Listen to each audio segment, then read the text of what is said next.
Then he raised Kabinamaru to fighting position. Sorami, step back. Okay. Sorami shuffled some distance away from us without complaining. Luckily, Oshiba Hagane had his full attention concentrated solely on me. It was unlikely he considered hurting Sorami. With a peculiar sense of trust towards my adversary, I pulled a sword of the 7 deadly sins out of the pocket dimension. His blade was about twice the length of mine.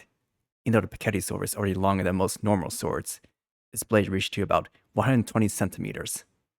But being short had its own advantages, namely the effective distance. As long as I could get into close quarters, his long blade shouldn't be able to keep up with the speed of my shorter one. I activated the nanomachines in my blood, boosting my physical parameters. Sweltering, my veins filled my whole body with heat. However, my skin remained cold as ice. After all, Oshiba Hagane's murderous intent was like a winter's chill. May I ask your name? Tendo Setsuna. Tendo Setsuna. I, Oshiba Hagane, the master of the second stratum of Tokyo Babel, shall meet your blade in battle. It suddenly disappeared from my sight. Ah! I kicked the ground lunged to my left. As I did so, Kabinamaru's edge cutting through the air with an ear-splitting rumble, grazed my right shoulder.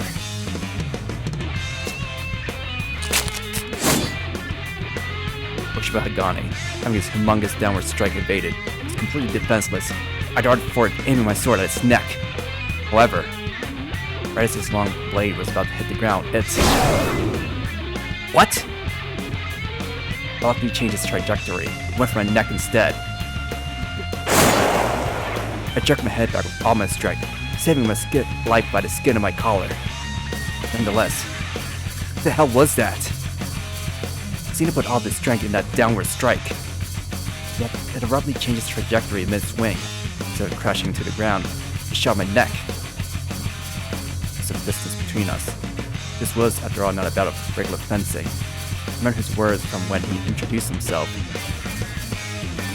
The world's newest witchblade. Oshiba Hagane raised his sword again. The colossal blade seemed to hardly weigh a feather when in his hands.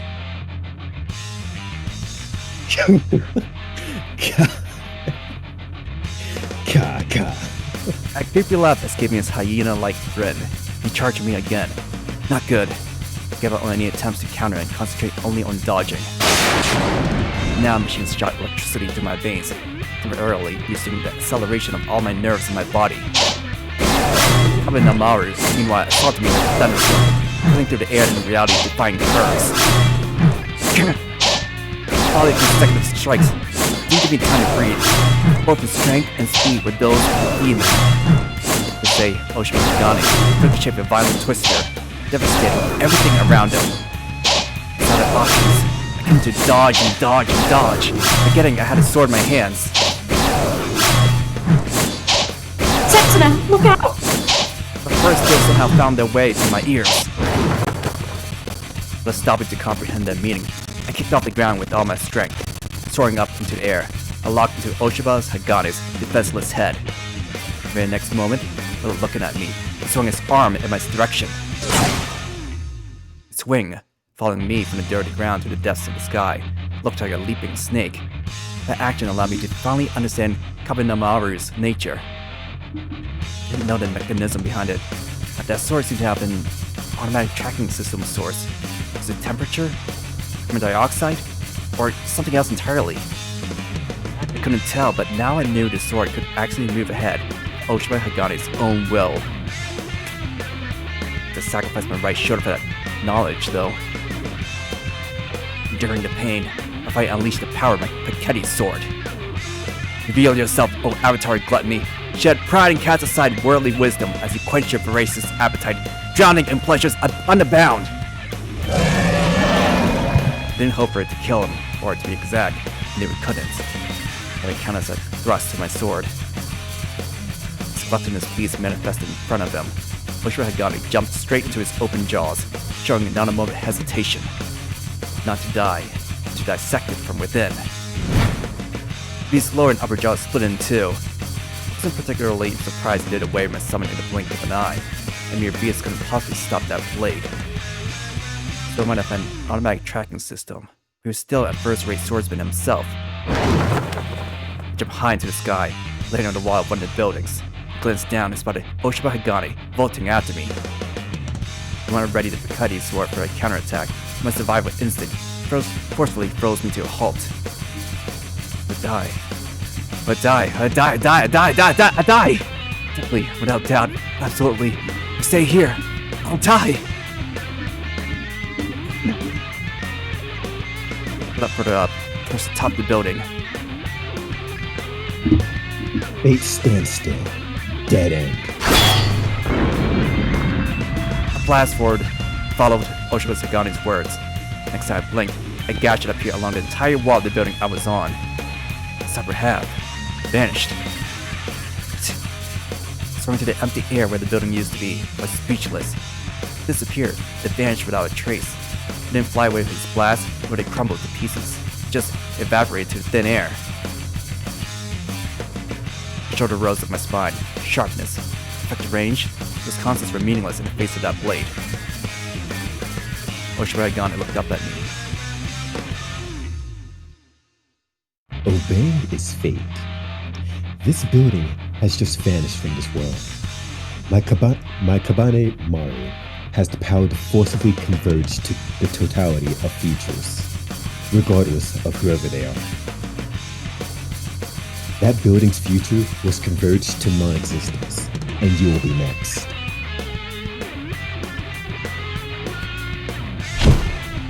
Oshiba Hagane kicked off the ground, lunged towards me, and no other choice but to flee. Was that all I could do? Good. I couldn't come with anything else. I was run for Oshiba Hagane's persistent swings. I felt like a jet fighter trying to evade my pursuer's never-ending barrage of bullets. I walked on, trying to launch a missile at me. This time was the lower portion of the building that vanished. The upper half hovered in the air for a few seconds, but eventually sank down to the ground's gravity and exerted its own will on it. The building long before it hit the ground, went to its crumbling inner portion, and, breaking through the window, escaped outside. Clutched Picati sword, caught a flower or slot. Simmering gold rained on Oshiba Hagane like hellfire.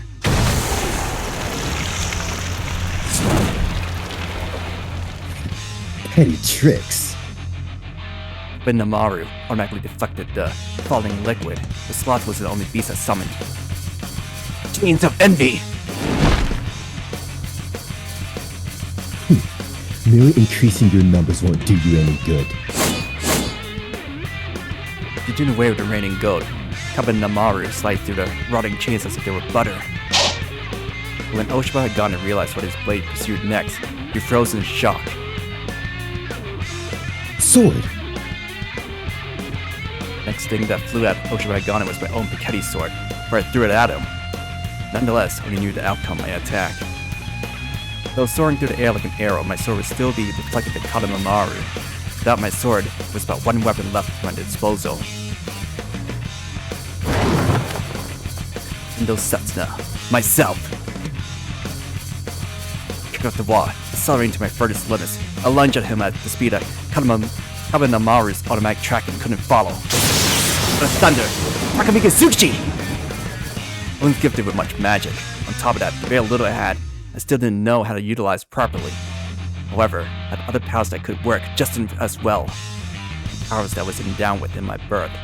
Artificial magic achieved through gene manipulation, carrying the name of a Japanese thunder god, also known as Sai. Divine name as their trigger. The special nanomachine shot alive inside my body. My cells were written to that of an electric eel. I shot lightning from my right hand. I didn't need to touch him, much less hit him, as long as I could aim my palm at his precise direction. The lightning bolted from my hand and hit Oshiba Hagane, dispersing along his body, forcing his muscles to tense up and contract, paralyzing him.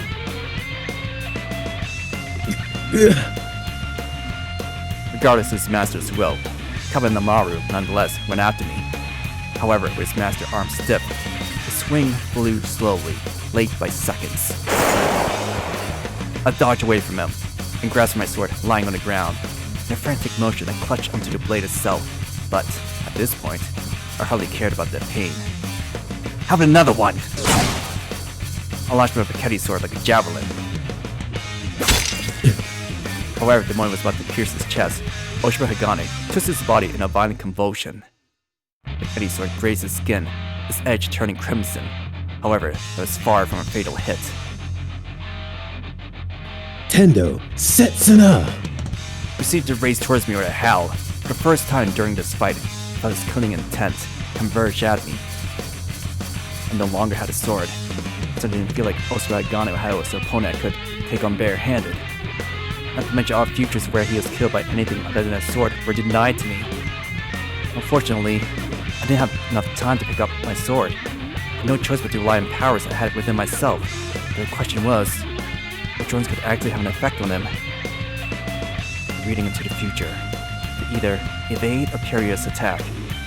The latter was out of the question, but was the former such a good strategy? The situation would never improve if I continued dodging. Actually, it would only grow worse. The blade could define the future, so I had an automatic tracking system. The more I ran from it, the more at a disadvantage I'll be. The longer this went on, the less features I had left for myself, so I had to find a way to somehow outperform Oshiba Hagane in this situation, but suddenly something caught my eyes. I finally extended my arm and clasped it. It's a streetlight that happened to be inconspicuously linger in the vicinity. I clutched its pole firm in my right hand. God of might, Tachikaru, whoa! My muscles instantly expanded. I tore the street lamp from the ground. I swung it towards Oshiba Hagane. Reacting to my attack, Kadama Maru went after the lamp. But as if Kadama Namaru was actually controlling Oshiba Hagane at this point since, judging from his pained expression, his muscles had yet to fully recover. The street lamp shattered to pieces from a single impact. However, Oshiba Hagane's body couldn't handle the stress from forcing a sudden change in the blade's trajectory.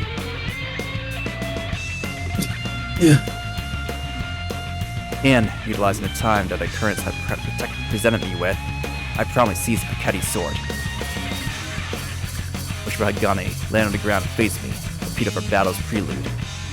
We glared at each other on the soulless street, surrounded us with the result of countless days of designer's labor. The Pungi's gaudy buildings that had turned into nothing but tactical cover for beings like ourselves. With no electrical lights in the vicinity, but only on the pale moonlight to scrutinize each other's movements. It seems you're not an opponent to tackle with no strategy in mind. Oshiba Hagane took a deep breath. He spit out in a sharp shout. The more he did it, everything about him changed. The obvious killing intent pierced me through, along with his ice-cold glare. This witchblade, the Shirayama Hime Kabanemaru, tracks the movements of my opponents without the need for me to even pay attention to the battle. And while it is certainly convenient that way, it is also painfully predictable to a seasoned opponent. Its strikes have no force, no killing intent, fighting spirit, and so true strength is an alien concept to it. However, it was still more than enough to take care of the visitors. It was still more than enough to take care of the visitors I had until now. Oshiba Hagane readied his blade again. As a token of respect, I shall show you my true style of Shinto Hakusan. Have at you! Glowing in the moonlight, blade ran after my neck. Heaven thunder, Takumi Kazuchi! I answered him by forcing electricity to run through my veins, accelerate me to my utmost limits once again. The sword met his blade, sparks from its impact illuminating the night's air and burning red.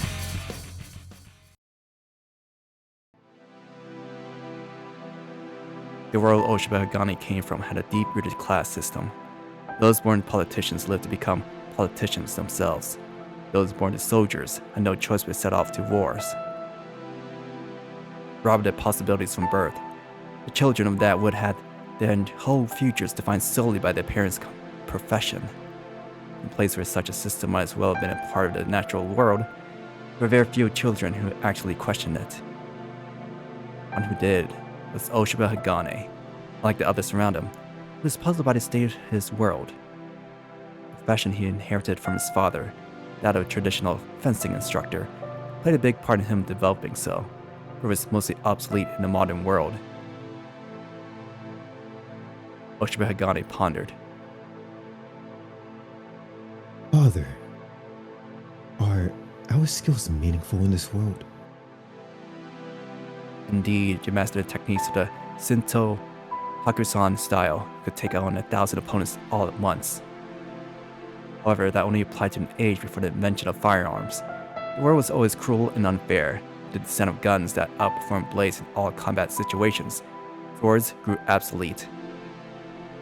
No, I don't think Tendo Sesson is narrating this. Duck, what would you narrate? Oh, should I be narrating this? No, I'll let No, you it says your name there. Yeah.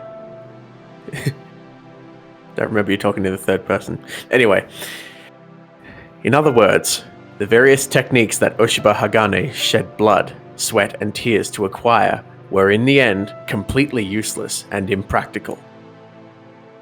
Yet his father had his own opinion.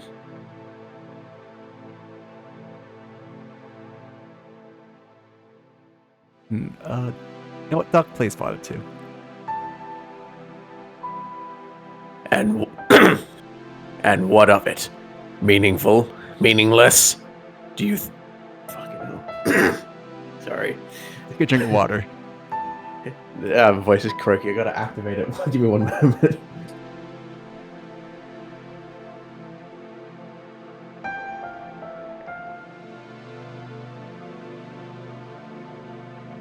I'm so sorry.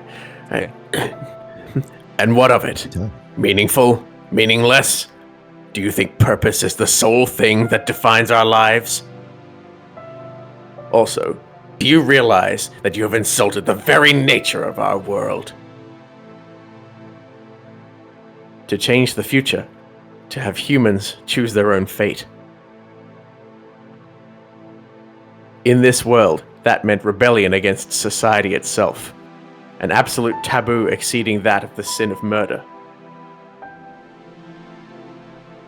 That's not what I meant.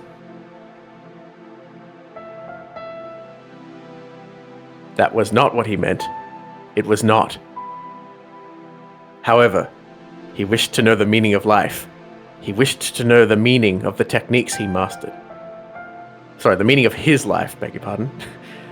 He craved for a raison d'etre. Was a life of constant questioning and doubts the only path permitted to him? He didn't wish for such a life. He wanted to hold his head high and declare that the techniques of his sword were meaningful to the world. That was all he wanted.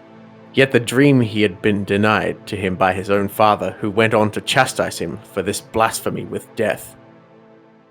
For Oshiba Hagane's words denied the norm of society, for they had the power to turn their whole family to blasphemers in the face of the country. Die. I will have my second son inherit the Shinto Hakusan style instead. Father readied his Nodachi. As the last gesture of his love, he thought to end the life of his foolish son in a single painless strike. What love is there in murder?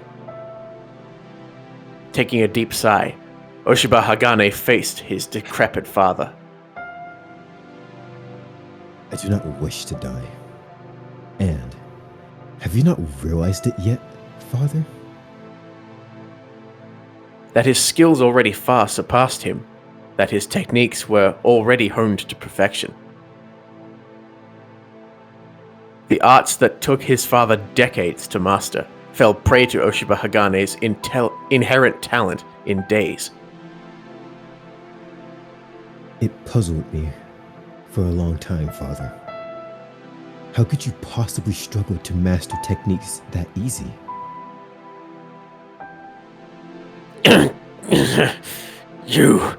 You knave! forgetting his techniques, forgetting it was his son in front of his eyes, forgetting everything. The man let out a beastly howl and swung his blade awkwardly like an untrained child.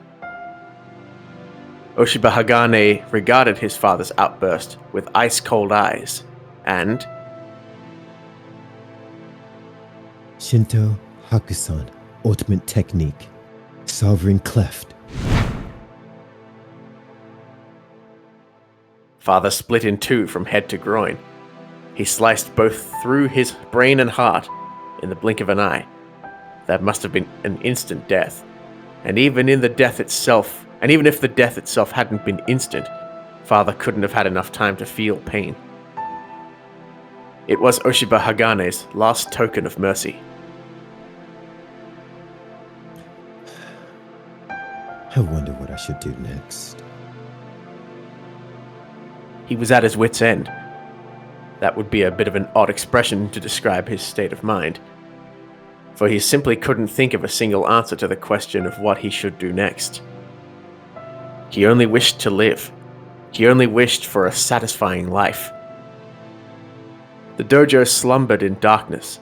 In the middle of it stood the nonchalant Oshiba Hagane, not unnerved in the slightest by the sight of his own father's bisected body. And it was then that this dry aberration of nature caught the eyes of one being.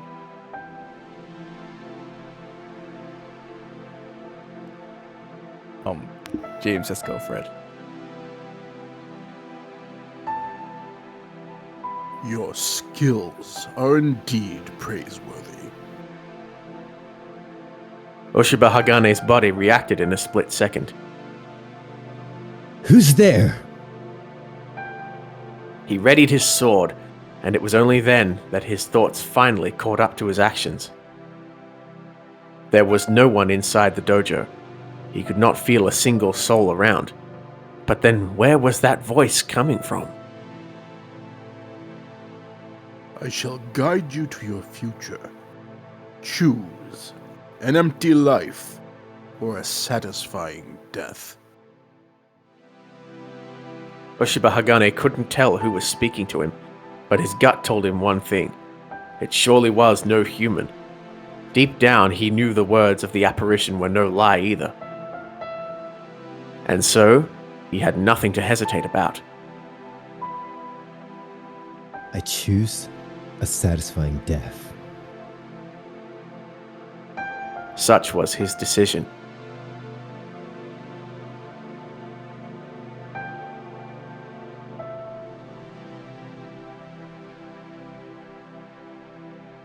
A haze veiled everything that followed. Tokyo Babel, crumbling parallel worlds, and Pandora. A meaningful death instead of a meaningless life. As per the orders of the apparition that gave his life meaning, Oshiba Hagane settled to protect the second stratum of Tokyo Babel.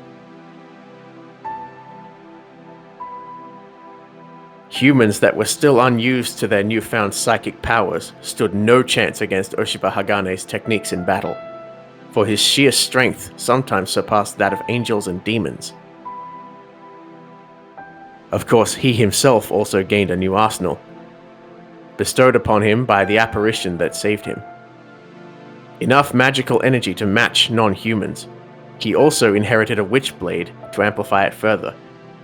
Shiraya Mahime Kabanemaru.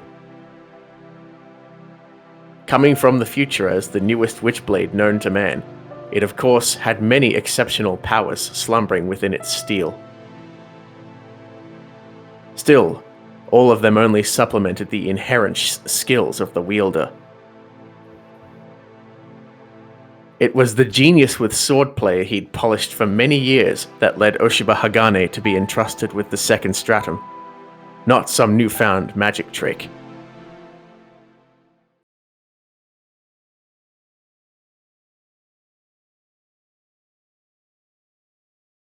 Watching was all Sorami could do, but at the same time, she was the only one who could see through.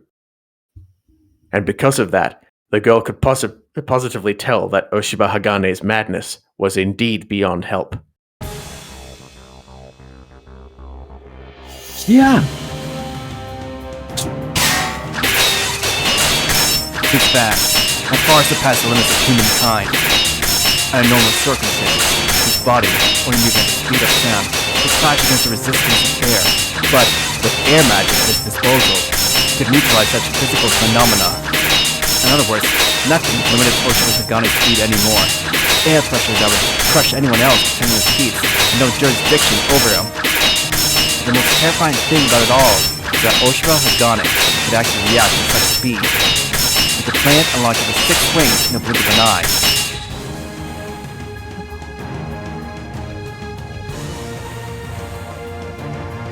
Guess you're still narrating, Duck. Okay. Setsuna parried 2 of the hits and evaded the other 2. The last 2, however, buried deep into his flesh.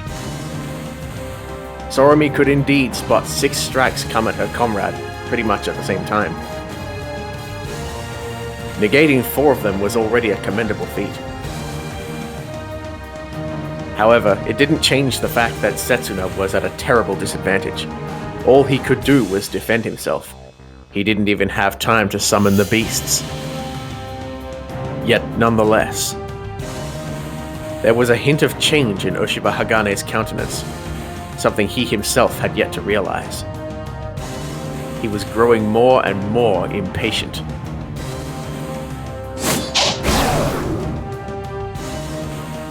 Locking his gaze on the young man before him, he threw multiple feints, and then went to definitively cleave his neck off. And he had him. Or so he thought. The very next moment he was forced to freeze in astonishment at his failed attack. He wouldn't show it on his face, of course. He could come to terms with the reality of his ineffective strikes, but he couldn't dispel the doubts cropping up in his heart.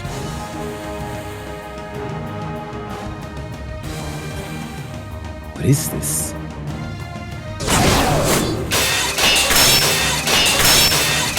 His blade came at the young man in volleys, like a barrage from a machine gun, yet the young man still seemed to observe them with his eyes, judge them with his ears, and sort them with his mind with mind-boggling precision. And then he would go on and parry each and every one of them with a single sword. His style was far from that of a swordsman. If anything, he lumbered around the field like an amateur. He seemed to know the basics of fencing, but that was about it. How on earth can you keep up with me? Oshiba Hagane threw everything he had at the young man, yet Tendo Setsuna, nonetheless, would still somehow barely escape from the caress of his steel. He'd evade any attack by the skin of his teeth. Still, Oshiba Hagane knew full well that such luck could not possibly go on forever. He'd have to make at least one mistake eventually, and lose his neck in the process. And yet...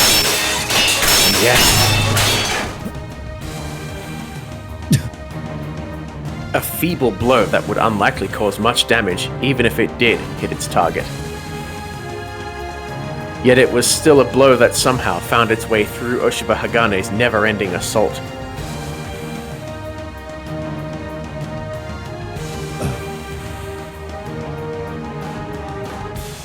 He refused to believe it. Such a thing should have been impossible. He spent years polishing his craft. He spent years weaving his techniques. Through rigorous training, he was able to surpass every single person in his world.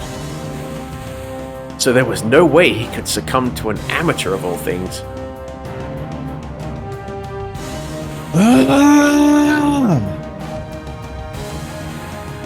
Howling like a beast, Oshiba Hagane added more ferocity to his barrage.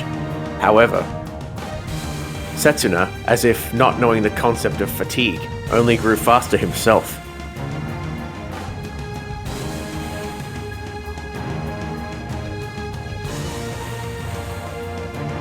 The history and descent of Tendo Setsuna were slightly different from those of a normal man.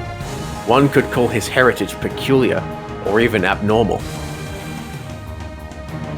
To tell the truth, I had nothing to call experience. All the knowledge I had was information imprinted into my mind at birth. Is this Setsuna again? Guess so. To tell the truth, I had nothing to call experience. All the knowledge I had was information, imprinted into my mind at birth. For example, I was no better than an amateur at fencing, but knew everything there was to know about my opponent's weapon. I knew the whole history of fencing. I was split to countless schools, what techniques it gave birth to. There's no doubt on Oshiba Hagane's peculiar style, but I still find information on one extremely similar to his. A school that branched off from Shigen Ryu by adopting Nodachi, his style had likely been adjusted to one against many battles, to the field of war and armies. After this, Oshiba Hagane was a genius with a blade, not to mention he had a witch blade that could as well predict the future. Maanime, but now Maru. Catching such an opponent with no plan in mind, rely on my own puny skills with the sword, would mean almost certain death. That's why I came up with an ultimate approach. Predicting the future amounted to analyzing the information he had at hand at inhuman speed to make swift and precise assumptions for the things to come. We had enough information on how one moved, though.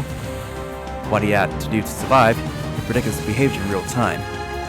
Therefore, the first objective was to jumble that information.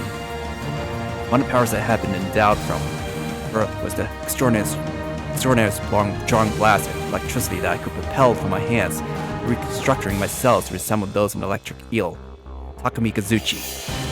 Normally I utilize it to stun my opponents from a distance. Now, however, I was using it to control the electrical currents within my body. Orders that the human brain relayed its body were conveyed primarily through neurotransmitters and calcium ions that triggered muscles to contract. When it did, the voltage of cells would change slightly.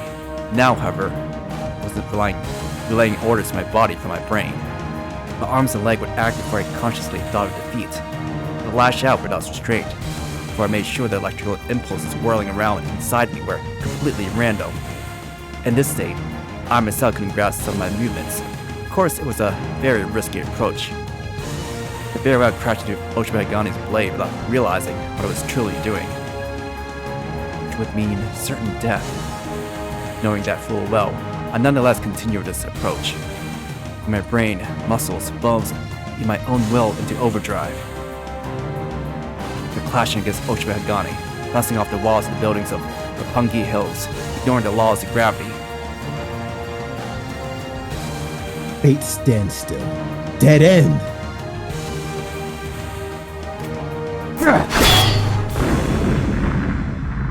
Now a wild cry. A dodged attack with the skin of my teeth. Looked for Hagane's swing, sliced through the building behind me like a sponge cake. Damn it. Is this all I could do at my full strength? Was this the extent of what he could cheat through with inborn powers alone? It was so that limitation of knowledge, however precise, could never parallel experience and years of polish? Setsuna!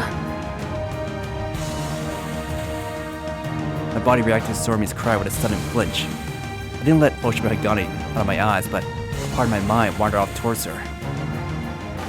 It's all right. You'll definitely get through this. The feeling of inadequacy vanished as soon as I realized the meaning of her words. She trusted me. There's no short of doubt in her eyes. I looked confused with more power than any petty trick or honed technique ever could. Power by the name of valor. Oshiba Hagane winced in pain. His brain had to recalculate countless conflicting parameters to predict my future. He's in the midst of overheating. Yet still, he refused to let himself take a moment of rest. Now letting the opportunity slip, I lunged towards him at my fastest speed and struck. Not yet. He too dodged my strike by the skin of his teeth, but I still seemed to graze the surface of his sternum. Blood seeping through his chest. He leapt away from me, his face contorted in anxiety. What is going on? What is this? That at me in bewilderment. Inconsistency of my physical prowess must have completely jumbled up his mind. I could blame him. In such entirety of parallel worlds, you still wouldn't find someone as endowed with genes as me. I was made to be invincible. I was made to be unstoppable. I was made to be supreme, to guide them. That's what they wished on me. I always thought it was a curse, yet now, on a blessing. My inborn physical aptitude seemed to actually be enough to keep up with the honed skills of a genius swordsman.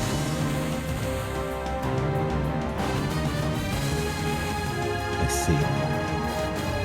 Oshiba Hagane took a deep breath, anxiety vanished from his features. I was pursuing him while he was still overtaken by surprise, but my body couldn't keep up. You're trying to outwit my technique solely by your inborn physical abilities. I had a very endowed birth. Oshiba Hagane gave me a very greedy smile. For being so well endowed, you have a terribly twisted expression on your face. Could it be that you did not wish for this power? I have no obligation to answer. The massive tinge of anger mixed into my voice. Why aren't you basking in delight? You can win with the most arduous of battles with your innate physical prowess alone. Is there not a person in this world that would not envy your powers? I never wished for this. Spoiled fool! We clashed again. I like to start a battle. Oshiba Hagane no longer lingered at my sword's reach. He struck me once, and probably took his distance. 2 strikes fell on me like that already. I was the third. He was planning something special. Now was the time. Launching another strike, Oshiba Hagane once again leapt backwards. This time he kept the blade at shoulder-length height. He suddenly proceeded to launch a swing from distance that even the Dachi couldn't possibly cover. Vacuum cleft! The blade suddenly lengthened? No, that wasn't it. Cut through the air, launch a vacuum blast straight at me. What do you think I just did? Oshiba Hagane suddenly stopped in place, and with a bitter smile on his lips, urged me to answer his question. You cut through the air with your blade, sent a blast of vacuum flying towards my direction. I assume it was some sort of wind-related phenomenon. And you'd be right. Can you believe that a person who came up with this actually expected to counter firearms with such a joke attack? Enough fun and sweat and tears, your ancestors? Of course not. They were ridiculous. Did they expect guns to be restricted by matchlocks forever? Did they not realize that in a few years the world would be full of swifter, stronger, more terrifying new weapons? Oshiba Hagane let out a dry laugh. A ridiculous, self-gratifying technique that should be found in the circus. Not a serious battle. I told that to my father once. I assumed he didn't agree from the way he hit me. But you know, with magic and this Kabanemaru here at my disposal, now I must admit this technique was not entirely useless. Oshiba Hagane readied his blade again. This time, however, I saw a peculiar glow around the edges of the weapon.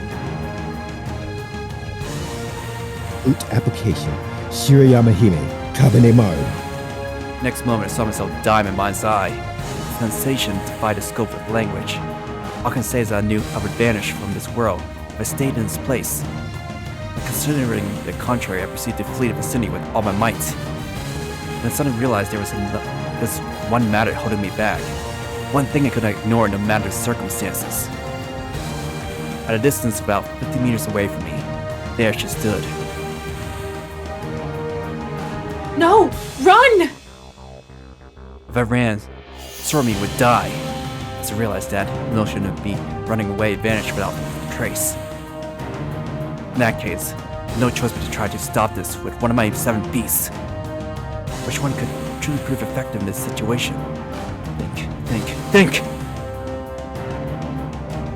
This world does not need this future. Quintet of Divine Thunder, Gorai Tengo! Not the name for the greatest god in charge of divine punishment. He rained terror and sinners with all 5 modes of lightning at his disposal. Divine, earthly, water, air, and ephemeral. However, the thing that floated out of Oshiba Hagane's blade is far removed from anything akin to natural phenomena like lightning. It's a way of condensed, all-destroying, ablation energy. It's something that would turn anything, regardless of its studiers, regardless if they were animate or inanimate, mince.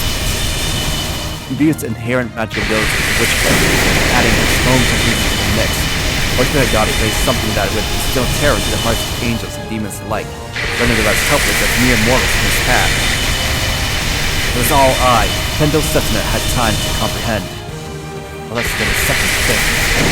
I have but one choice left, and single means of attack. Something one of these, the 7 deadly sins. I sacrificed what in the last second of my life to analyze my options. Which of these could possibly withstand this attack? Beast of Gluttony? The molten gold of Sloth? Azure Flame of Wrath? Rotten Chains of Envy? Silver Lion of Pride? Mirror Knight of Lust? No. Neither fit. Neither could do a thing in this situation. But I was close. The answer was lying there somewhere, in their abilities, in their respected roles. 6 deadly sins. 6 deadly beasts. What was the 7th? Chimera, the incarnate of greed. Being 7th was the strongest and deadliest of the beasts. Its powers, as per words of Lilith. O Avatar of Greed, all the universe belongs to me. Change to my domination. Rear your twin heads, claim even the very sin you embodies as your own. Chimera, hybrid beast, had no powers of his own, could give birth to new ones by combining others. The ingredients it required were the other 6 deadly sins. By combining 2 of any of those, Chimera would display its true potential. For example, if you combine pride and lust.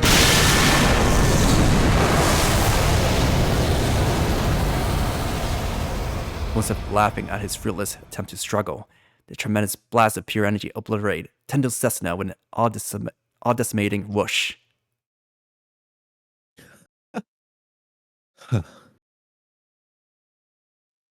Oshiba Hagane let out a long, exhausted breath. He used too much energy, more than he should have had, really. With all of his magical energy, every last iota in his attack, even Kabe Namaru couldn't do anything with his master at 0 mana in reserves. Oshiba Hagane couldn't stand him. Actually, Duck, you narrate. He couldn't stand the gifted fool who dared oppose his honed skills with talent alone. It felt as if the young man somehow insulted all of the hard work Oshiba Hagane put into acquiring his techniques, insulted the concept of swordsmanship itself. Oshiba's lips curled into a self-deprecating smile. Wasn't he the one who loathed the Shinto Hakusan style more than anyone? Wasn't he the one who kept insulting its techniques? Didn't he throw his past away long ago already? The existence of that young man itself was so abnormal. It irritated him beyond all reason. He couldn't help relying on his wretched techniques, and even cheating with magic tricks to completely obliterate the fool. He would have loved to take his head as a souvenir, but it was too late. There was nothing else for him to do here. The girl over there was no combatant. If she tried attacking him, he could slay her in a split second. Not an opponent to be concerned with. Nonetheless, Oshiba Hagane was oddly satisfied with today's work. Tendo Setsuna. It wasn't like Oshiba Hagane never harbored scorn towards a fellow human being. He certainly did not think too highly of his father, but this was the first time he felt this much malice towards anyone.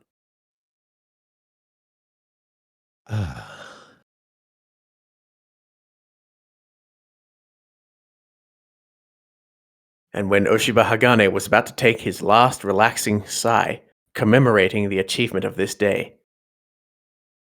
Where are you going? The voice coming from behind his back turned his blood to ice. He turned back, blade at the ready. But it was already too late, for the sword of his opponent had already finished its thrust.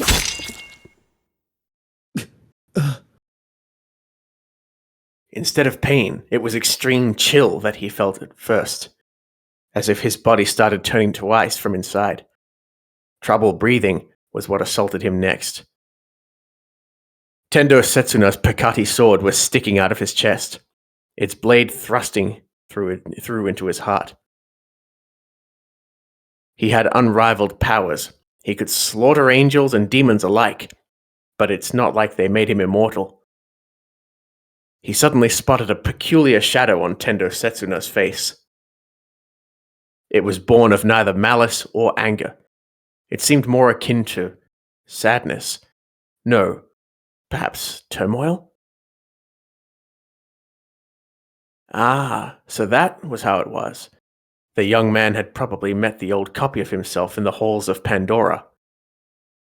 For that face was indeed a mask of mixed guilt. The mask you wear when you slay someone you used to know. What a fool. He realized the hilt of the blade had already slipped from his fingers, and so he guided his hand towards the cheek of his slayer, Tendo Setsuna, instead.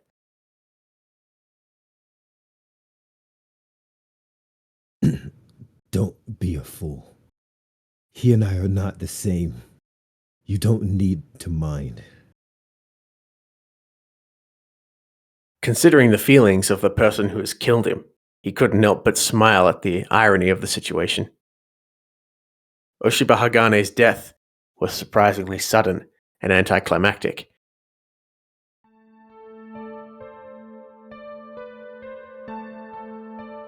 I couldn't deny it was a fool's wager, and not relying on the combined powers of Silver Lining of pride and the Mirror Knight of lust. The Silver Lining would emit a damage-neutralizing wave once hit. You could compare him to reactive armor in some ways. The Mirror Knight, on the other hand, had the power to summon multiple illusions, to display a whole fake scenery with an object, myself in this case, being shredded within it. To call it a psychic's engine of impeccable holograms. However, since it was all they were, illusions, they couldn't possibly emulate the sense of touch. And when destroyed, they obviously disappear, just like Oshiba Hagane sent them to the Nether now. Oshiba Hagane would have undoubtedly seen through the illusion under normal circumstances. However, with the Silver Line's reactive wave, I must end up feeling a concrete physical feedback from its attack. When I felt only a tiny bit of resistance before the whole thing turned to dust and vanished, was enough to fool him. That's why he let his guard down. Despite his training, part of him did evaluate the battle to be over. And with all his attention directed to the illusion, he didn't have an inkling the real me had actually been circling behind his back. Oshiba Hagane shall die with a sword thrust through his heart. He finally reached the future he was wishing for. Unlike that fact, the expression on his face betrayed satisfaction. He mustered the strength to raise his hand up to my cheek. A murmur of forgiveness. He asked me not to mind killing him. Those were his last words, but the request was impossible. I met him in school. I knew him. Yet I killed him. Stuck a sword in his chest with my own two hands. Guilt overtook my body. A shudder running along my skin.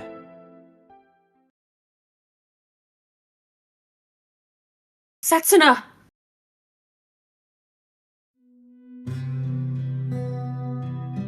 Pride tugged me back to reality. I wonder if she stopped Sorami from coming here as she proceeded to dash towards me in frenzied steps.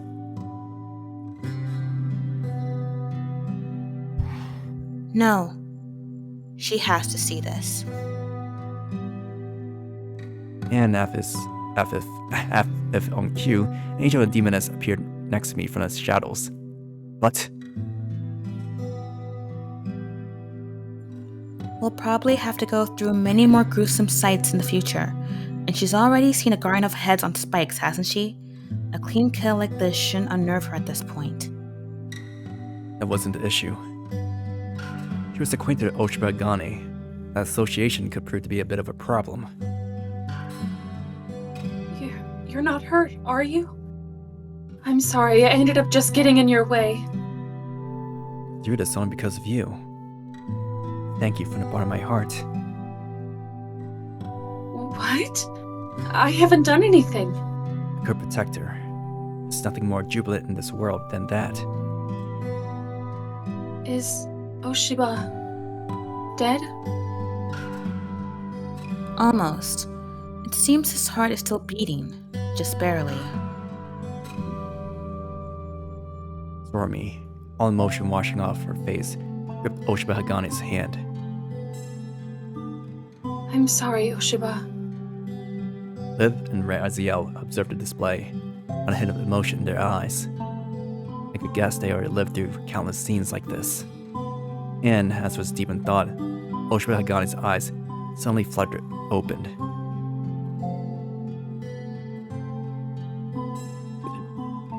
I had a message for you. Now that I think about it, Oshiba? I fulfilled my conditions. I will die soon. There is no doubt about it. What lingers here in front of you is just a fleeting residue of myself. Oshiba, you're dying? I finally reached the promised future. I have no complaints. The end result was always my own death. The only question was of timing. And my heart is filled with nothing but satisfaction from this outcome. But aren't you scared? I'd be scared. Really scared. I mean, you disappear when you die, right? Anxiety on her face, Sorami asked Oshiba the cruel question. The boy, however, regarded her with a nonchalant expression. Maybe I am. But at the same time, I am relieved. For I'll be finally returning to the place I belong. As the correct is this existence, living at the correct time in the correct world. You're seriously trying to say that lying in the dirt with a sword stuck through your chest is where you belong? Indeed. Finally. Finally, I have reached my future. My existence is rectified at long last. No! That's not true, Oshiba! There is nothing correct about dying in a place like this! Oh, but there is. For it was his will. For he was the only one who could define my shaky existence into something concrete.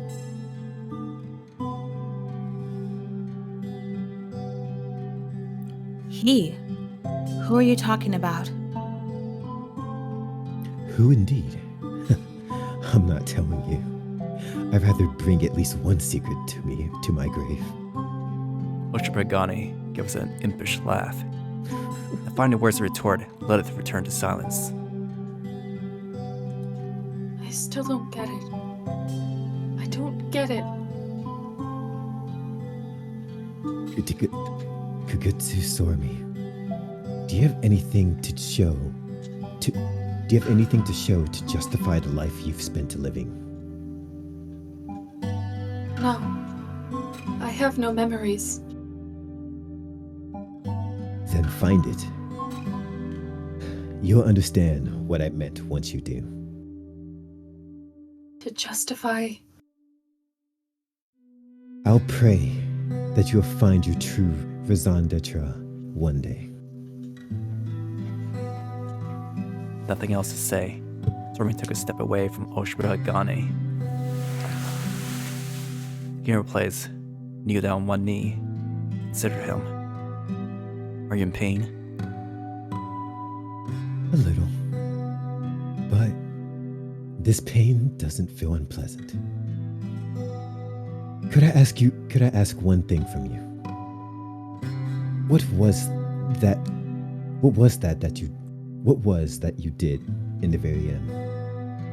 An illusion. Tinker with a little.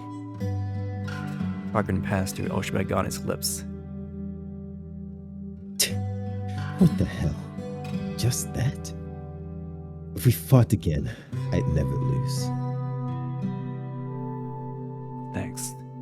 If we fought again, of less than 20% possibility to make it through alive. The strategy only works once.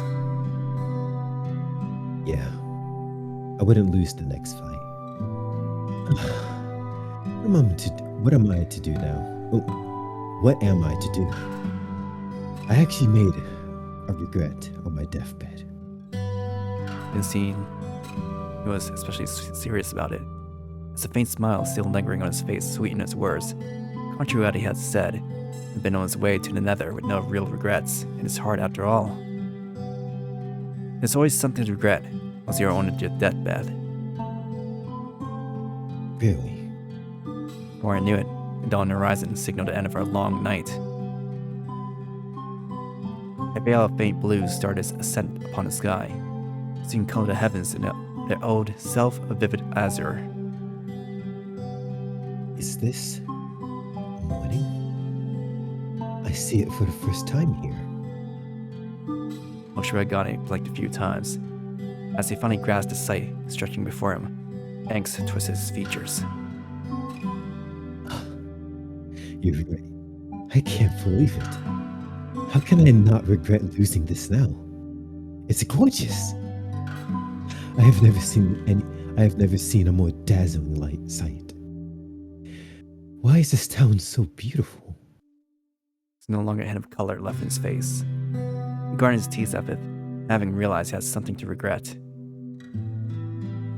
I didn't realize the place I was defiling with blood was this beautiful. I wish I could have seen more of it. Just a little bit more. God damn it. And that's not all. I wish I could have bet my life against yours in another deadly battle. I truly wish I could have lingered at this border between life and death for a little longer. Would that not be awfully selfish of you at this point? Spend all this time cutting others, spinning their souls away with regrets.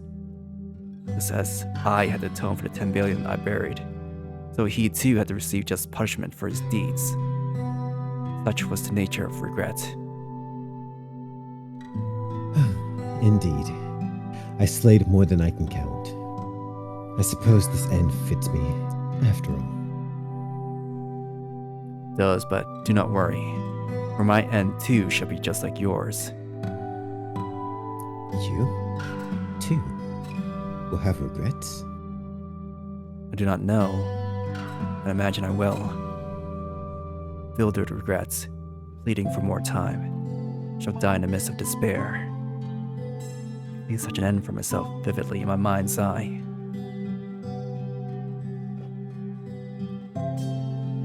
I have one last request of you. What is it? Please die without regrets when you do.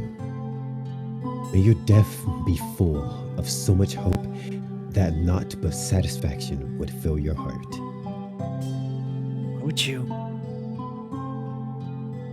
I was a villain to this world, and I want to keep being one in the end.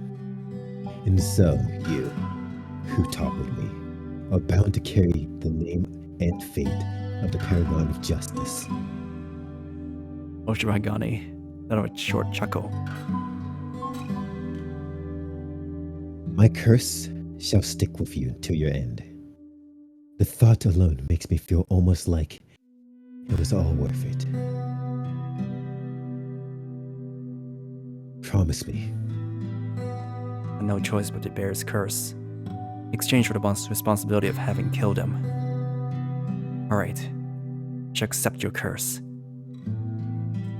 Thank you. Thank you from the bottom of my heart. He gripped his shaken hand. We did not hold anything back when we were fighting to the death, yet now, I thought if there had indeed sprout a peculiar kind of bond between us. Yeah. Well, I guess I had enough. Did not know what enough of did he have, but as if truly coming to terms with his regrets. He closed his eyes. The chest that had been lightly moving up and down till now fell silent. The beat of his heart, his pulse, vanishing to the nether.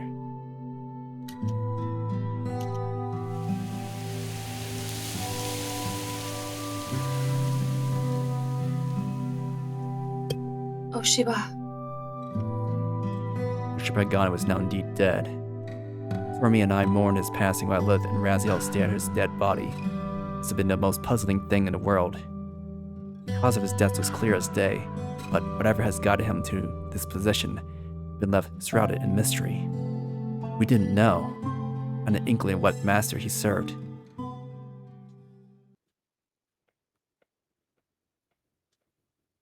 We buried Oshiba Hagane under a tree, embedding his blade into the soil to continue serving him after death at the headstone. And so, when his master toppled, Roppongi had finally regained peace. There's but one thing left for us to do here. Well, before we can go home, we still need to find the door leading to the third stratum. Once we do, Raziel can copy its data and we'll be able to connect it straight to Pandora. So they called it pilgrimage. Apparently we didn't have to complete our whole journey in one go. Huh? I know the decrease in my eye performance. No, that wasn't it. My whole mind seemed to display performance issues. I felt lightheaded. It wasn't bad enough to interfere with the current mission. I should brace myself and... Setsuna? Raziel and Sorami each gave me a worried glance. You don't look too good, you know? Must be your imagination. I ordered nanomachines to fix the color of my face. I understand you worked your magic to change your face color back to normal just now, but it doesn't mean you feel fine, alright? Oh, that's too bad. But it's not like we have to have Setsuna look for the door with us. You know, you should just take a breather. No, should not interfere my mission. Now shut up and take a break, alright? Sorami thrust her finger at my face, was suddenly overcome by instinct to obey. Alright. We'll rest for a while. Good. Anyway, Sorami, Raziel, you two can go ahead and look for the door. I'll look over our guy. Huh? Sorami seemed completely lost. She vacantly stared at me and Lilith.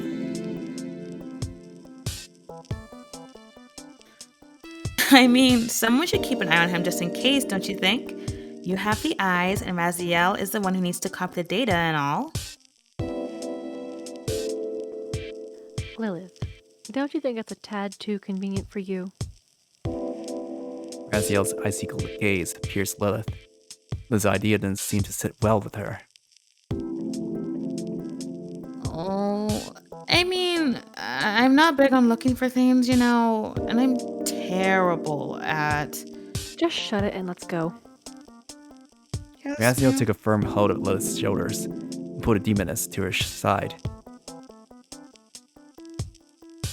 Well, the eyes look like those of a poor little calf on the way to be sold at the market. No. Yeah, let's go. So she was off, pulling Lilith after herself. Either way, I got permission to rest, so I figured I should do that. I had to stretch everything, my physical strength, magical abilities, willpower, whatever other energies there are, to the limit for this victory. Slumping down a nearby bench, I directed my gaze towards the ever-stretching nothingness of the sky. Sorami took a seat next to me.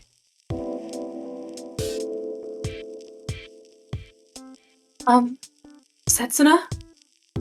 Yeah? What is it? Are you sleepy by any chance? The fog still veiling my thoughts. I give her a nod. Rather than feeling sleepy, I had trouble holding my consciousness together. Not that the two concepts differed much from her perspective. Then, go ahead. I tapped her thighs a couple of times. What on earth was she doing?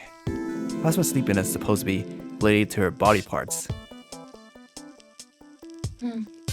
If you're not coming, then I will bring you over here by force. You don't think you could possibly achieve that with your physical abilities. Resistance is futile! Sorami gripped my head in her arms and brought it down to her knees. Pressing my head against her thigh so I couldn't get up, she whispered into my ear. And don't dare try to move from here. Resistance is futile? Yep, resistance is futile. The sky over Pungi had turned to bright morning by now. A refreshing breeze shifted the big white clouds across the deep azure canopy. There's hardly anything left, telling of the battle that transpired here moments ago. Even the pale heads vanished without a trace with Oshiba Hagane's last breath. The common touch of peace back in this town, like the incarnation of serenity itself. Huh? Only got through the second stratum, to be precise. Still have 5 floors ahead of us. Like that, it makes me feel like our journey will go on forever. But a mere first step at least. Yeah. And you totally put your all into it. You must be dead tired, Setsuna. I am indeed exhausted, but definitely not to the level where I should be shackled to a prone position, I think. You think, huh? Just rest, Setsuna. Lilith and Raziel spent the whole fight goofing off anyway. Well, I can argue that. Is it soft enough? What is? The thighs. It sounds almost like you're talking about poetry. The thighs are so soft I can tell the shape of your femur. 100% fat? No, probably not to that level. So all in my thighs are comfortable enough? Yes, however, it is my first time resting my head on someone's lap, so I don't have enough data to compare. Do you have more experience with this process? You do remember I have... You do remember I have amnesia, don't you? Oh, that is true. But, well, I probably haven't done this either before. My heart's beating like crazy. Giving a small smile, Sorami proceeded to trail her fingers across my hair.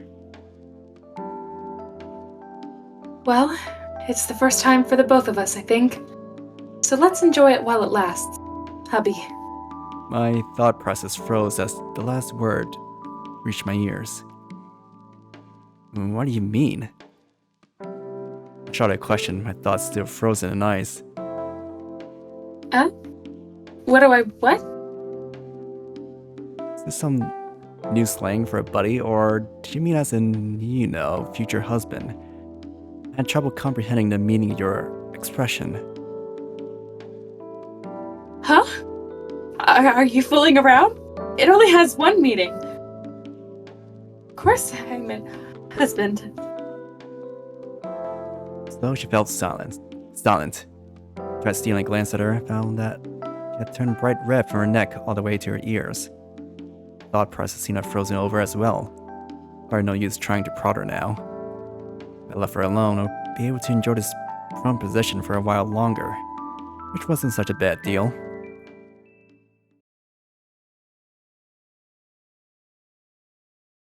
I totally messed up. But really, I didn't expect myself to be this much of an innocent damsel type. Just as the word husband left my lips, every part of my body went off the rails. My face and neck flushed red as if suddenly having caught fire, and it felt like even my internal organs had started melting down. This oaf, on the other hand, dead asleep.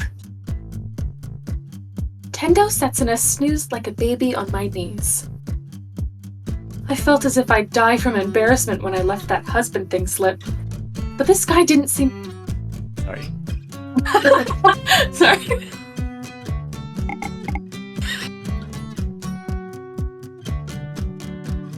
I felt as if I'd die from embarrassment when I let that husband thing slip.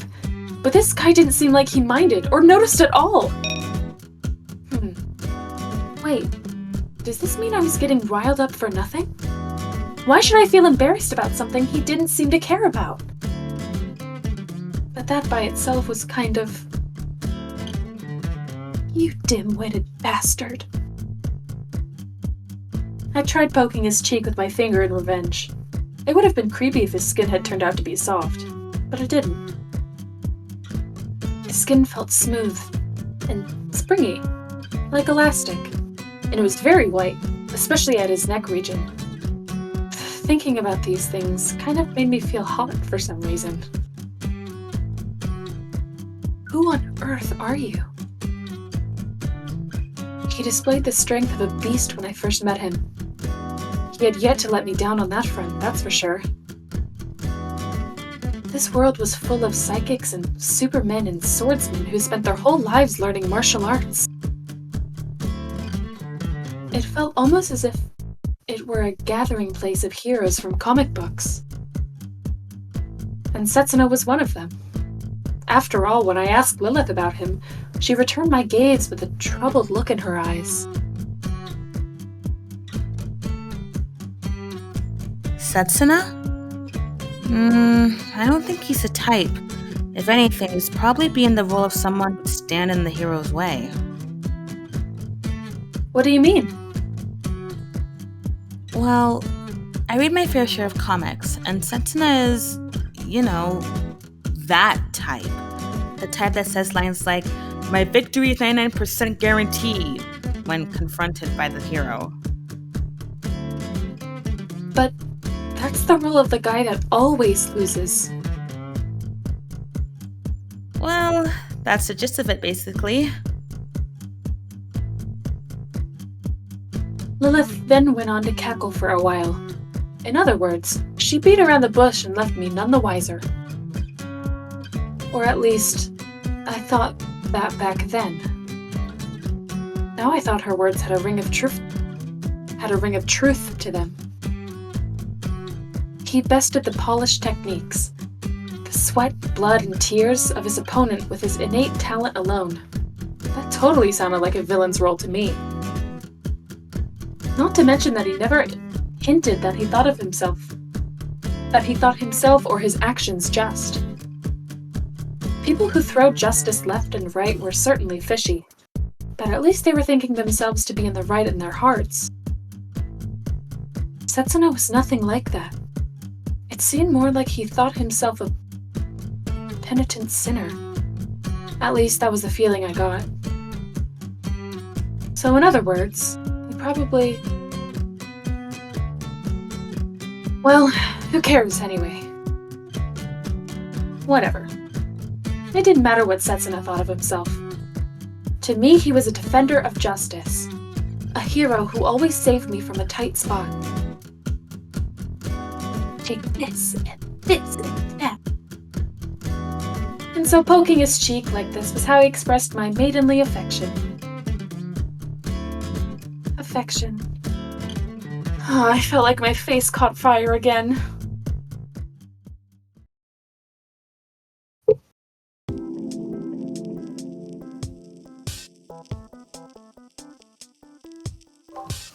I don't get it! I don't get it!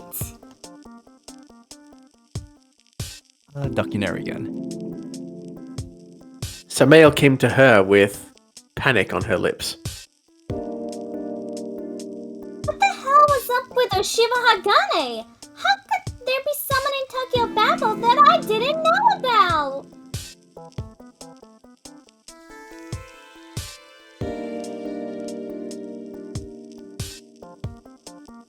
I am afraid just as much at a loss as you are.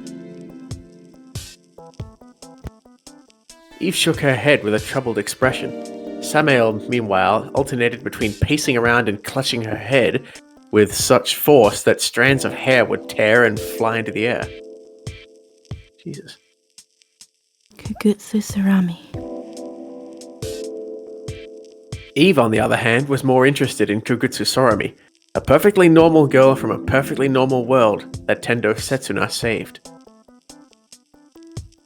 However, there was something about her that made Eve very hesitant to accept that normality of hers. Didn't the fact that she adapted to this deranged environment so easily and inherited Gethel's eyes indicate that there was something abnormal about her? Surely amnesia wasn't the explanation. Someone without memories should have found it even harder not to feel out of place. She'd expect such a person to become intensely high-strung under these circumstances.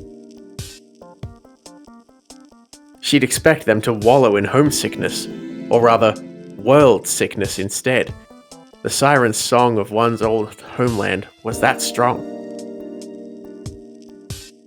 For that reason, the girl puzzled her. She couldn't comprehend her behavior whatsoever.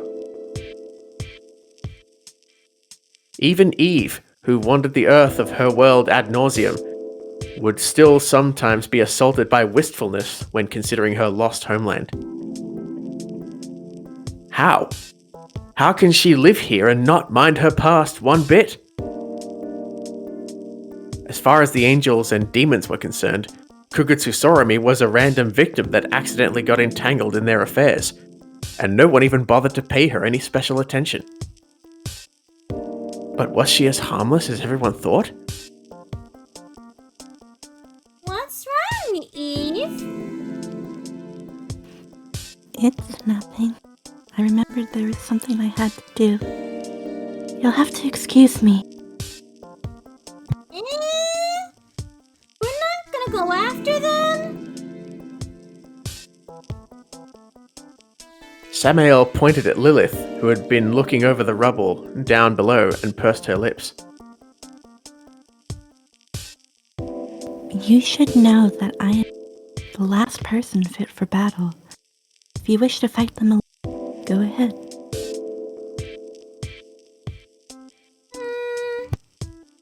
Is Lilith tough?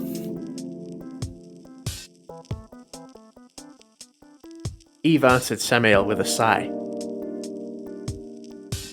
Strong or weak doesn't apply to what my sister is. The powers of Lilith, unlike those of Astaroth and Belial, or Camael and Raziel, could not be defined that easily. In that sense, she was the most exceptional among everyone in this place. I see. I guess I'll pass for today, then. Don't want to die and stuff. Without another word, Eve left the second stratum behind. Samael continued observing Lilith with a glint of jealousness in her eyes. I wish I had someone to play with, too.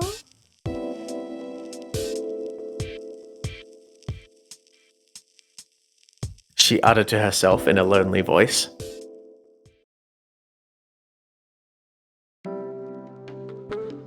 What's wrong?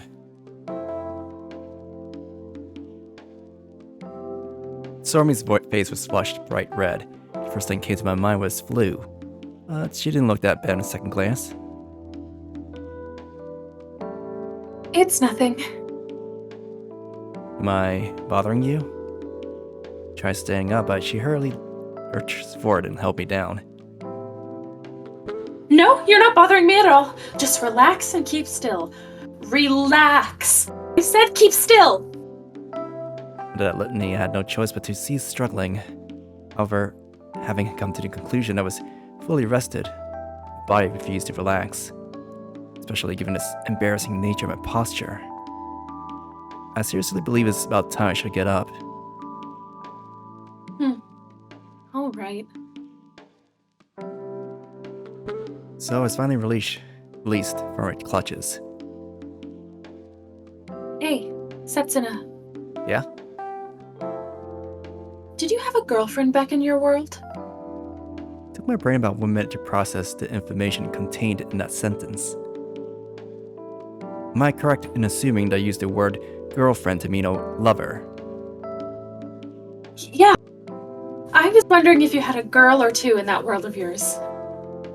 The premise of the question itself was completely off.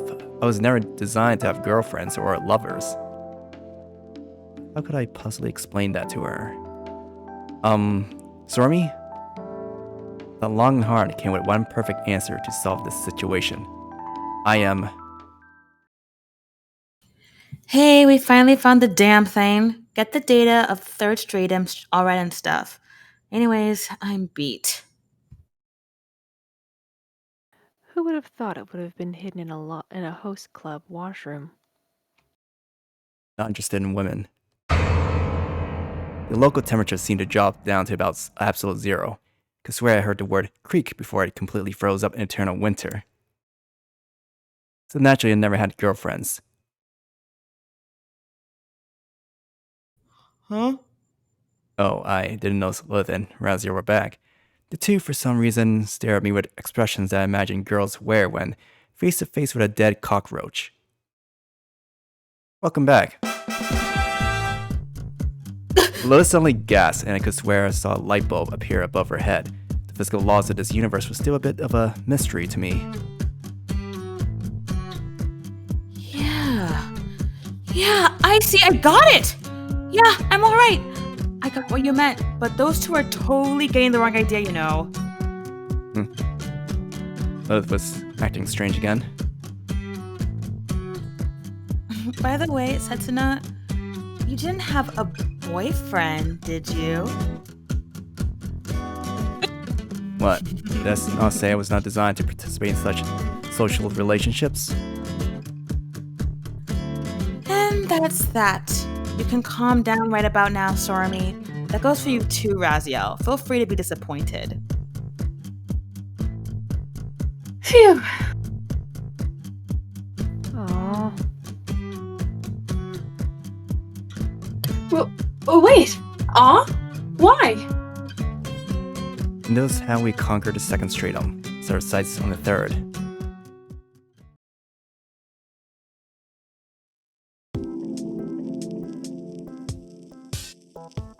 I'm back. Have they met their ends? No, they proved victorious. I see. That is quite unexpected indeed. You think so? That man, Tendo Setsuna, had only a faint trace of magic about him. Not to mention, he hasn't discovered his raison d'etre yet. With that, I have to agree. So I believed he would meet his end in the second stratum right away. Apparently I was mistaken. James, you narrate. Adam shrugged. Do you feel frustrated? Frustrated? What do you mean? Why should I feel so? Eve, not bothering to answer, regarded Adam with her dull eyes. Letting out a perplexed mutter, Adam cocked his head to the side. I wish I was the one to go in their stead. Is that the emotion you call frustration? The one that makes me linger on the thoughts that I could have done better than they? Yes, that is it. Then I am indeed frustrated. There is something akin to molten rock seething in the depths of my chest.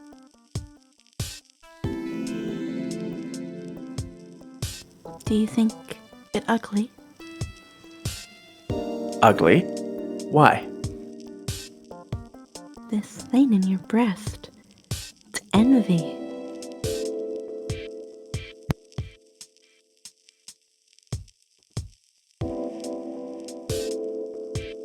Observing a bitter smile run through Eve's lips, Adam nodded to himself as it struck by a revelation. Oh, so this is envy. I see. I didn't know it would feel so pleasant.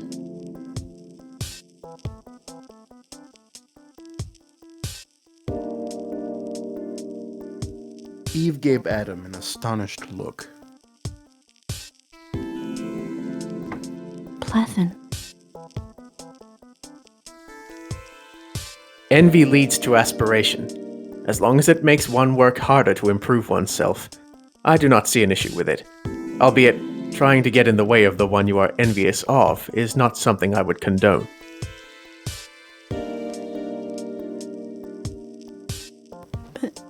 But it's one of the 7 deadly sins. Sin? That might be how it's called by others, but it's the one that harbors the emotion in his breast who should define its nature. I acknowledge this sensation.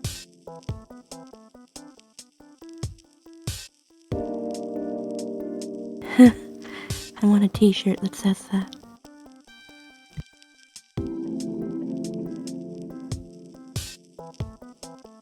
Eve tried to fake amusement, but glee tickled her chest from within with too much fervor.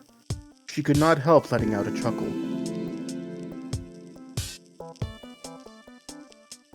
Did I say something odd?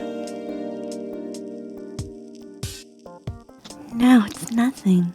But there is something I would like to ask of you. What is it?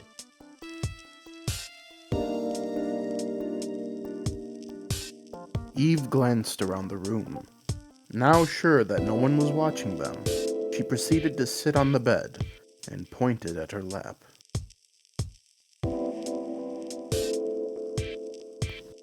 Could you please rest your head here? Why? Don't have a reason. It's just that Kugutsu Sorami did this to Tendu Setsuna, and I got curious. I see. I shall then heed your request. Adam, after a moment of hesitation, placed his head on Eve's knees.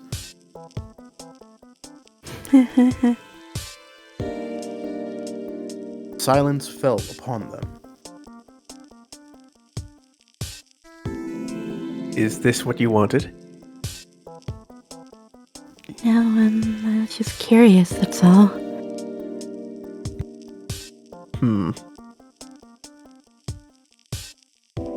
Am I making you uncomfortable? No, not really. But am I not heavy for you? It's only your head. I can barely feel its weight. I see. So are my thighs comfortable enough? I am comfortable. There is just one matter. What matter? I am feeling sleepy. Then go ahead and sleep to your heart's content. Are you sure? It cannot be comfortable for you to spend long in this position. Don't worry about it. If Kugutsu Sorami could do it, then so can I think.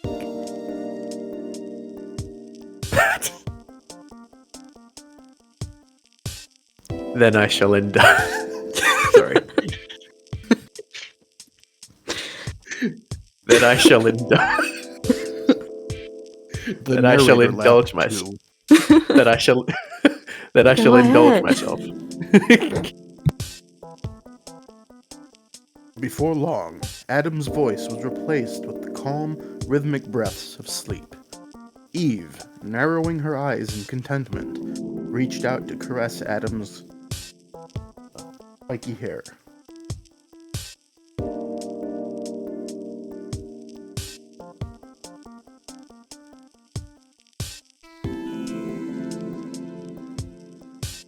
She didn't know what came over her to attempt this. But as she was playing with Adam's hair, she'd realized that a peculiar feeling of inadequacy she felt towards the Kugutsu Sorami, since seeing her in the park, had waned. The sight of Tendo Setsuna sleeping peacefully in the girl's lap infused Eve with a peculiar sense of rivalry. But why?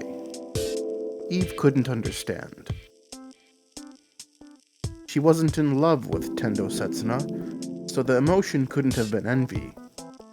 Still, she felt something very similar to it had sprouted in her heart. But idle thinking was of no use. If she couldn't understand it, then so be it. What can I do? I am, after all, not the most admirable of human beings. She shelved all of these thoughts with a smile, failing to realize the true nature of her own feelings that seeped through the lines she had uttered.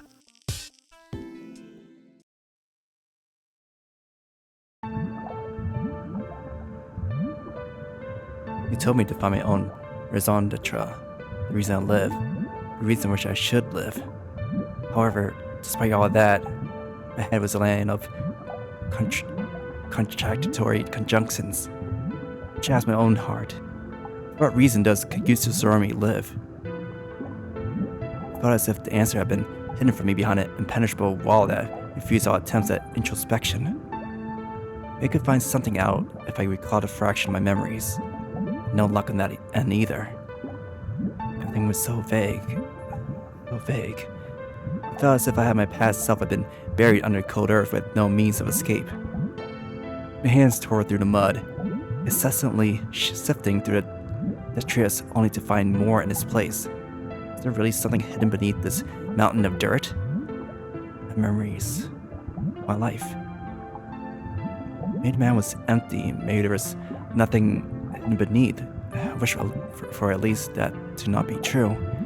For if there was nothing special beneath all this mud, that would mean I was never someone worth saving in the first place. Oh, crap. I told you, Ma. Lols. I am sorry, it was a genuine mistake, okay? Okay. And that would render it impossible for me to ever look straight into his eyes again.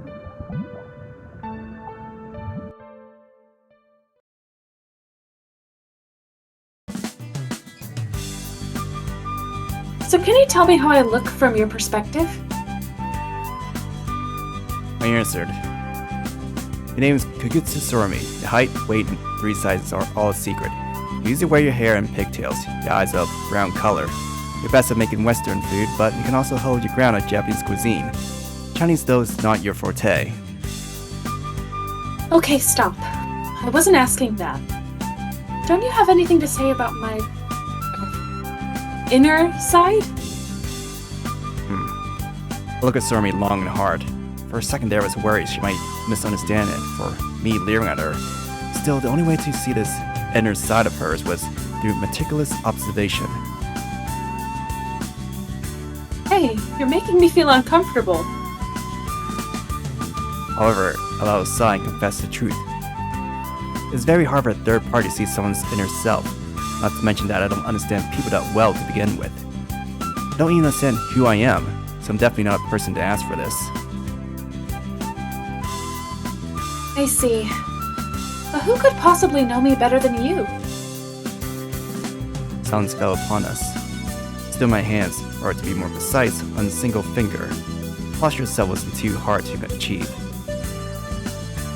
The hard part was concentrating my magic in this posture. It's one of the training methods Camael suggested me. Humans couldn't compare to demons in the amount of magical energy their bodies could contain. The amount of my magical energy was 100, and Camael's was over 50,000. No matter what I did, the difference would never shrink. If I spent 100 years training, it would be a miracle if I ever reached 500. Luckily, the sword of 7 deadly sins, Piketty, served to neutralize this handicap. Still, magical energy didn't exactly translate to one's ability to do battle. It wasn't like having huge reserves of it allowed one to send and shoot lofty magic spells indefinitely either. Utilizing strong magic and having a huge pool of magical energy were two entirely different matters. The Teddy sword served as the catalyst for summoning magic, applying a tremendous amount of magical energy of its own. It only required minor contributions from my reserves. Though even those minor contributions put considerable strain on my body since I was neither designed for nor used to this concept of applying magic to matter. Giving birth to magical energy within my body was an entirely new experience to me, while I lived in Raziel and been doing it ever since they took their first breaths. But that was enough to describe my petty struggles. The point was, I still lacked the strength in every way possible. Neither my physical abilities nor aptness to control magic were at levels sufficient to topple Tokyo Babel. Not to mention I had yet to discover my raison d'etre. It told me it would be nigh impossible to stand against the masters of the third stratum beyond the way it was now. Though at the same time, he also told me that some raison d'etres can only be found in the midst of battle. So I was now in the middle of training myself on the matters I could do something about as a compromise. Well, putting me aside, I highly doubted Sorami was the type to discover her raison d'etre in battle. Without memories, but nothing to go on with her. Even her name and the basic information of her background were still shrouded in mystery. I couldn't blame her for not knowing what to do. This very girl that pleaded with me to look at her inner self. I should probably try my best to cooperate. Is it okay if I take some time? Huh? Of course it's alright. And you shouldn't overthink it either. Both my past and raison d'etre are probably of little significance anyway. Sorami, stop belittling yourself. Your raison d'etre should be of significant importance. To you, at least. You think so? And I, too, believe it to be significant and precious. What's wrong?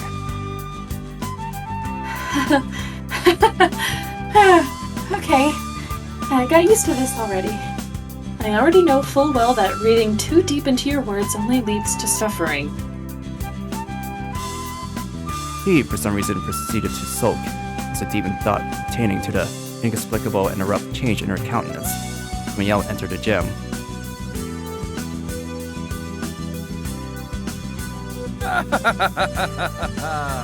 Did I make you wait? Whoa, Mr. Camael? You sure seem in high spirits today. Yep. With you guys liberating the second stratum, one of the main causes for my persistent stomachache vanished into thin air. I finally feel alive again. You have a weak stomach? What are you talking about? I might not look like it, but I am the commander of an ancient army. A liter or two of concentrated sulfuric acid would hardly cause my stomach to rumble.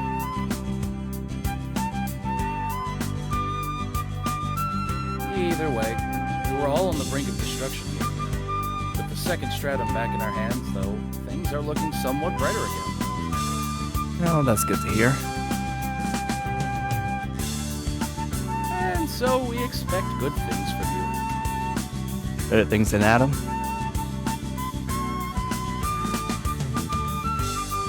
Most of us are still placing our bets on Adam if you insist on knowing the truth.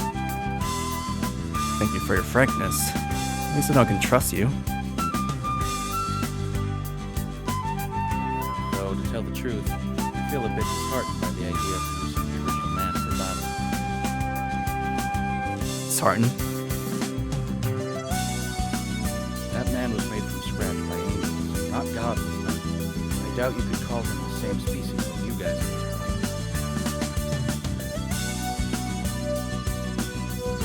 There's a high possibility he's destined to rule this world. For me, regarding me, where we'd look. Now that I've thought about it, she knew about an antipathy, or rather one-sided aversion, felt towards the man. It was alright.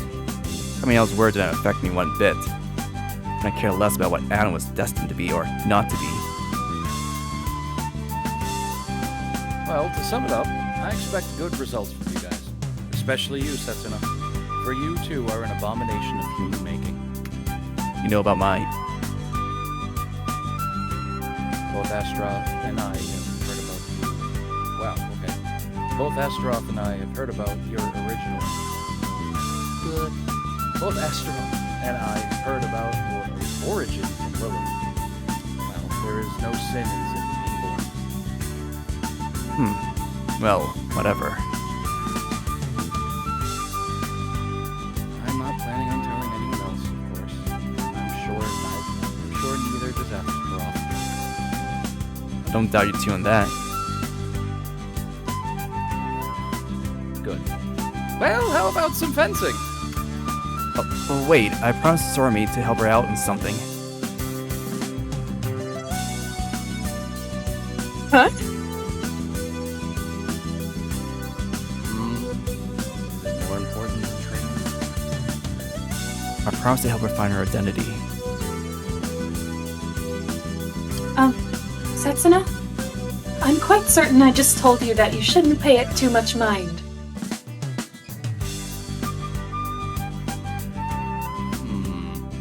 Will it take time? You probably will.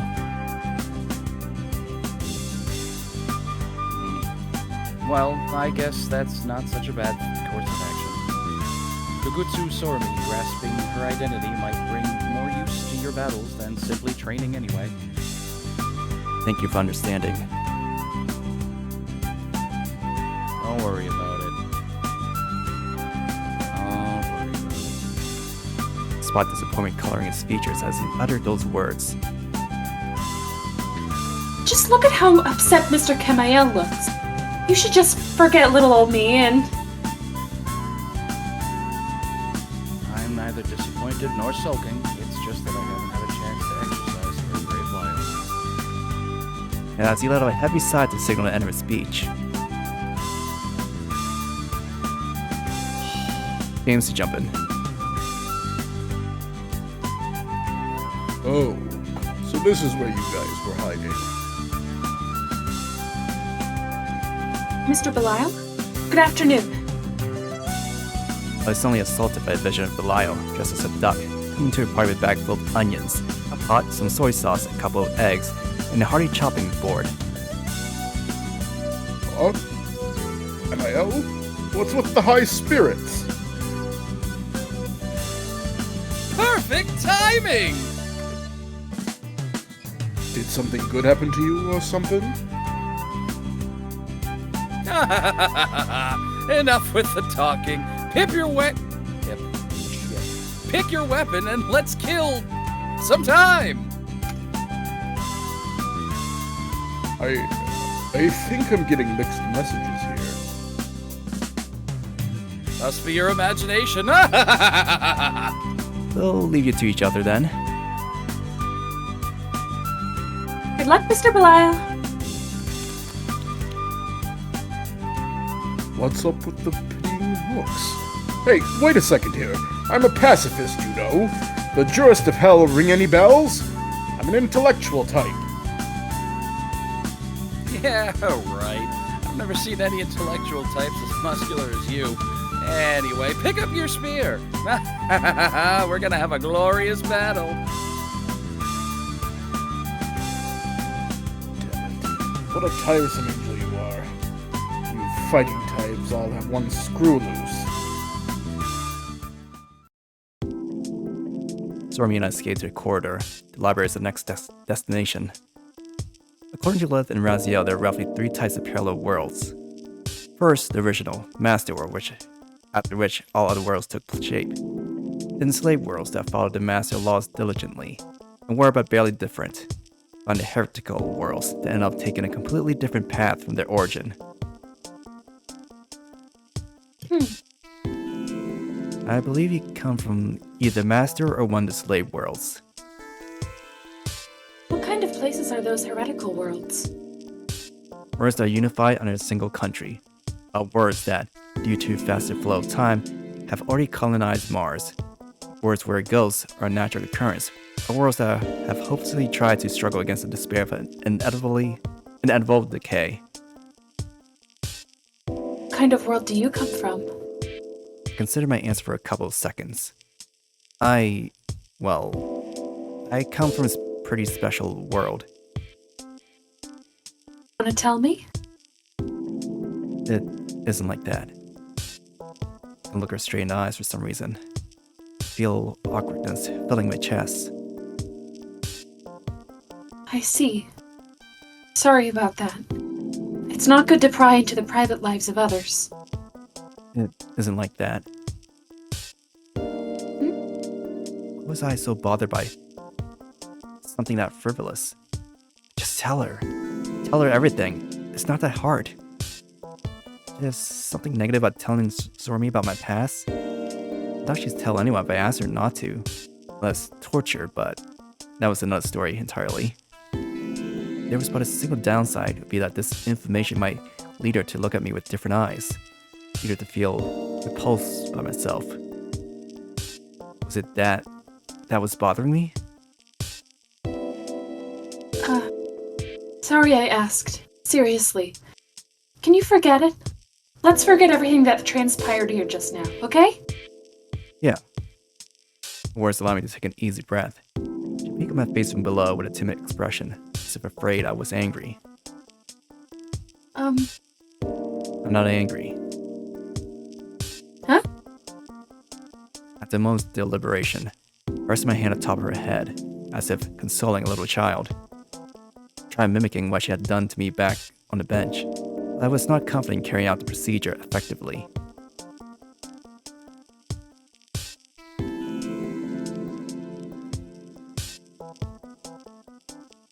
I didn't catch that. Aw. Sorry for making you worry. Anyway, we should be on our way to the library. Yeah. Remy gave me a relieved nod. We're on our way.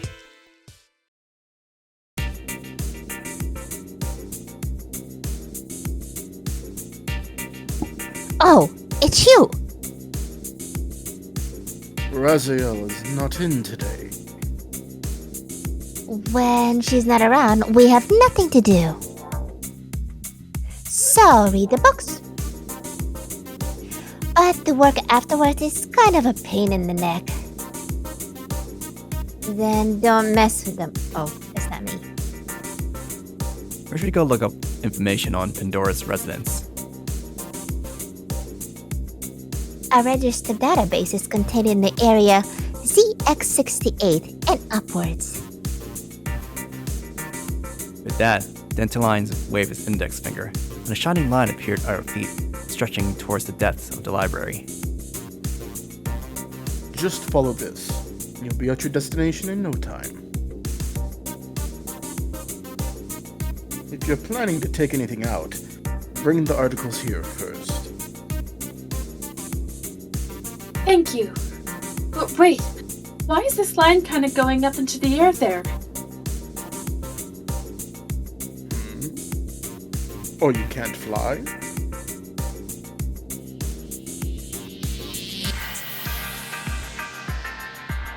Our apologies. We didn't consider those deprived when designing this. Can you fly, Tetsuna? Yes, don't worry, I'll take care of her. I grasped Sorami's hand and launched into the sky. Sorami let a stifled scream. Don't mind me. I just got a little bit startled as I tried looking down. Oh, Would it be better if you held on to my waist or something? Oh, I don't know. That's a bit too... What options do we have? Leash. Do not do a leash. Do not. Leash! Leash! Leash! Leash! Leash! Leash. Don't do it. No! Ooh, what a cliffhanger! No, it's not gonna be a cliffhanger. This could alter the entire story. Please, Leash. I wasn't entirely sure about that Oh one, my but God. I tried suggesting it anyway. Oh, Sorami, could you spread your legs a little? Huh? Heyo. What for? You spread your legs and coiled them around my back. I then wrap both of my arms around you, and we're in Screeching. perfect position to do flight. I spread my legs, coil them around your back.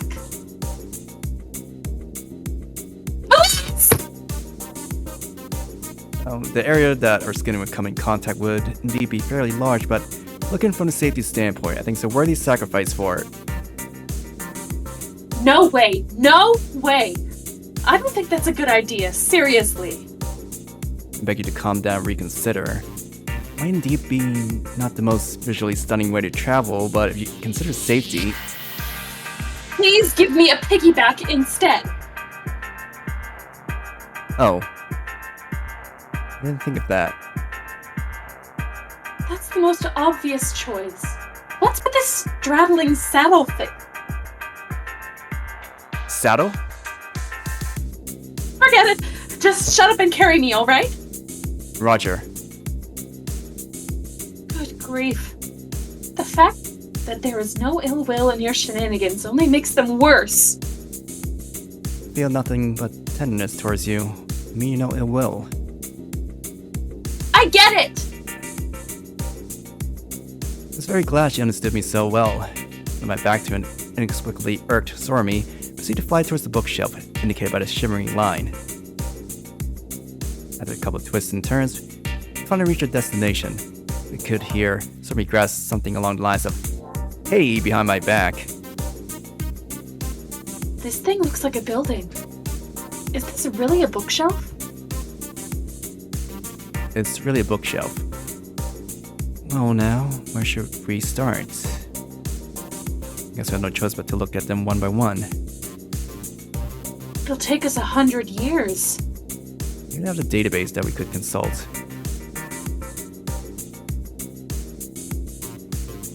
We do. Huh? The girl slid through an opening of 2 bookshelves. Another Dantalion. Apparently it inhabited this locale as well. How rude. Don't go around groping us, demons together with animals, alright? Well, that's aside. Where can we find that database of yours? You can use the terminal over there at the end of the bookshelf. I have a question. Yes? Where does it end? About 20 kilometers down that way. 20 kilometers? Jesus Christ, can't you order your things a bit better? We are busy doing exactly that every day. We have more books than we can possibly handle. Incidentally, about 70% of articles are already perfectly organized. That's amazing. Huh. Praise the more. This sure give you a charming look, Dantalion. Those glasses, what are these sunglasses? Those glasses sure give you a charming look, Dantalion. That's not what I meant. Anyway, be on your way. You're interfering with my work. Dantalion waved us away, irked. Sorami in my back, proceeded towards the said bookshelf edge. Whoa, it's like we're wandering through a never-ending ravine of books. Sorami, can you remember any books you read? Sorry, I don't. Too bad. Do you think you could tell what my world was just from what I've read? All books have publishers. If we could learn the name of one in your world, we could probably single it out. Not to mention we can already disregard worlds that have no Japan or which books that don't exist. There are worlds like that? Oh, are we finally there? We see I finally reached the edge of the endless bookshelf wall, where a small data terminal rested inconspicuously. It looked like a touch panel model. Oh then. How does this work? I think I made Dantalion tag along.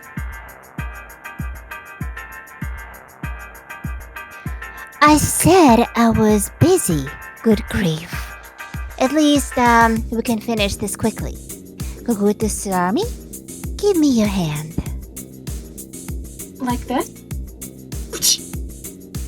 Dantalion made a cut in Sorami's finger and, smearing the blood oozing out of her wound on a nail, carried over to some centrifuge-looking machine standing next to the terminal. We'll use a bit of your blood to trace the genetic history of your ancestry all the way to your own world. It shouldn't take long. Aww. Sorami proceeded to suck on her finger. Have a look. Yeah. I took her wet finger in my hand and Sorami suddenly jumped. We're used to her sometimes inexplicable behavior, just not to mind that peculiar display. Proceeded to infuse her wound with nanomachines. I didn't know you could use healing magic. No, I just infused her with nanomachines. Mano machine?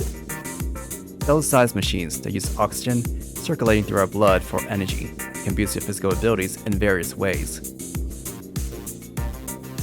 I have no idea what you've just said, but my finger seems to be healing. It works for minor wounds, though. Your world seems to have been quite advanced indeed. Oh, the results came in. What the hell?